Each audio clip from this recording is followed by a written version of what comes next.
Morning. It is actually the morning of Wednesday the 8th. It's 7:15 here in Thailand, so it's 1:15 in the UK. I need to go through these videos, through these charts for you with a video, try and explain my thoughts and try and explain what I think is going on. So this is the weekly chart for the Emini S&P. Obviously we've had a big bounce. This level here at the top of these spikes was important, 26.35. I had 26.35.45 with a break above there to be bullish. That was the 200-week moving average, which coincided with these spike highs. So that's why that was so important, and therefore a break above there was a buy signal. Now, we went to my target of 27.50. This is one reason why it was a target. It's a 23.6% fib, going all the way back to the 2009 low. That's 66.66 if I remember correctly. Okay, so yes, an important level. And yes, it did have some effect. Well, actually, it didn't have any effect at all on the way down, which is why I didn't pay too much attention to it and use it as a target rather than a resistance level. There is some price action around here, a little bit lower actually, to be fair, 27.22, 27.28, and then this spike low down here at 27.75. So that's another reason why I didn't really take it seriously, and I use it as a target rather than a strong resistance level. Now, it did hold, and obviously we've returned back to what should be good support at 26.45, 26.35. So the question is whether we hold that. You can see just at the stochastic at the bottom there, that actually looks mildly bullish because it looks like we're turning, but I wouldn't pay too much attention to that. Right, on the daily chart, we're getting overbought rather. We're not massively overbought because we haven't got through the 80 line. So that's another reason why I thought we probably got a bit of room on the upside still. Now, this daily chart, the 38.2% fib, short-term fib, is at 26.41, so that coincides nicely with that 26.35, 26.45 area, which was resistance and should now be support. Where did we dip to? 26.23, or maybe that was actually where we were in the morning. So we wiped out all of yesterday's gains, which I fully admit I did not expect to see. Question now is whether we hold 26.35, 26.45. I think we can still do it. I think we can have another run up. I know this is a negative candle because it shows that sellers came in at the high and pushed the market all the way back down to the close, but this still is a good support level. So basically this is absolutely key, 26.35.45. We hold there, we can go up, and we can go to my target. Well,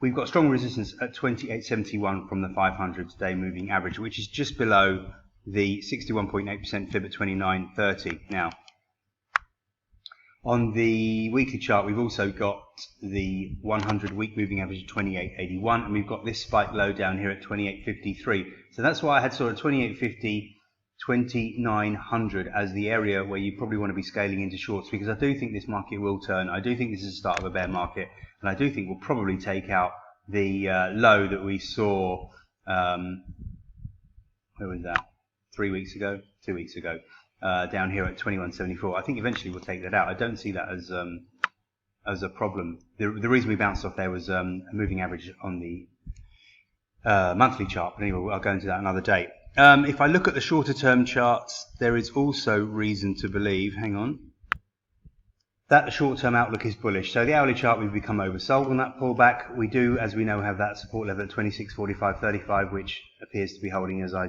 record this at least. And we've got some bullish moving average crossovers. We're trading above the moving averages on the hourly chart. So this looks okay at the moment. I could argue that this may be a head and shoulders pattern. I suppose that's worth keeping an eye on, but it's so small and so minor. Anyway, below 26, sort of 25, the outlook's negative anyway, so that doesn't really matter whether that's a head and shoulders pattern or not. On the 4-hour chart, there we go. This is the only reason I can find that the market stalled at 27.50, hitting this 200 period moving average on the 4-hour chart. So now I put this trend line in obviously at that fib level, the short-term fib level of 26.41, and then we just see if we hold it. Okay, so to summarize, I may have missed it. It's entirely possible that this 27.50 level marks the high for the bounce, and certainly yesterday we did have a negative candle, and if we can't hold 26.45, 26.35, then that would indicate to me that yesterday we've peaked and we're now going to collapse, and I wouldn't be, well, certainly retest the lows, and I wouldn't be at all surprised to see that taken out and the market collapse further, purely on a fundamental basis. I just don't believe that this virus is under control. I think we've got a way further to go, unfortunately. It's not finished in the US, the UK, and I think India looks like it could be messy. But anyway, I'm no virologist, so I won't go on about that. I just think that we are in a bear trend here, and I think that we have got moves to the downside. If I'm right, hopefully I'm right, and we hold this support, we go back up to 2750. If you're looking to scale into shorts, maybe you want to start there. If you can start there and sell all the way up to 2900, then that would be a strategy that would be worth it, because you don't want to miss the move when we turn around. And this spike, where is this spike low? 28.55, 28.53. Yeah. So who knows? We could only get as far as 28.50 perhaps and turn. I don't know the exact point, but that's pretty much all I can say on the matter now. If you've got any questions, just email me. On the Dow Jones, this concerns me that I may be wrong and may have missed the top. On the weekly chart, we've got the 200 week moving average 23.666. We got to 23.477. This is obviously resistance, and if you read the report, you'll know that. We didn't quite get there, of course, so we didn't quite get to my sell level, but that would be the level to watch if we do bounce 23.66 up to 23, call it 888 really, and we'd have to get above, well above 24,000 for me to turn bullish again and see another leg up. Nasdaq actually looks remarkably positive, having bounced beautifully off that trend line and moving average. We've rocketed up. Weekly chart, I can't see any reason why we turned yesterday. On the daily chart, there is some evidence. So we did hit this trend line going back to June, and we did hit a 200 day moving average, although we managed to get through it. Now, I thought that this trend line wouldn't hold, and I thought we could probably get up here, which to me looks like the best sell area, 85, around the 85.50, 85.60 level, 61.8% fib, which is usually very reliable.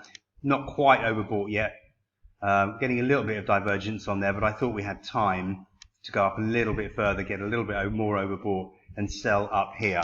There's nothing else on any other period to look at on these charts. So I could be wrong. This could be it. Certainly that's a negative candle. Maybe we'll drop. But the weekly chart doesn't show any strong resistance. So it's a question of whether that is the peak or whether we can eventually break above, say, 8,300 and get up here. And anywhere near here would, I think, be an excellent opportunity to get short, and I would be expecting the market to turn and collapse. I'll finish off with the DAX, which looks pretty positive since we broke above these spikes up here at around 10,100, and once we got through the 38.2 at 10,205, that also looked pretty positive. So this chart alone doesn't look too bad. I can tell you that on all the markets, it was the 200 period moving average on the 4-hour chart that stopped all 4 of these markets in their tracks. But as you can see on this chart, this doesn't look too bad. We're holding above the 38.2% fib, so holding above 10,200. We're even holding above the high on the 6th of April, which was 10,250. So in that respect, this DAX chart looks okay. So it's a slightly mixed bag. I suppose the Dow Jones looks the most negative because it rejected that important resistance level. The Nasdaq and the DAX look the most positive. And then the Emini S&P, as long as we hold 26.45, 26.35, we will go higher again.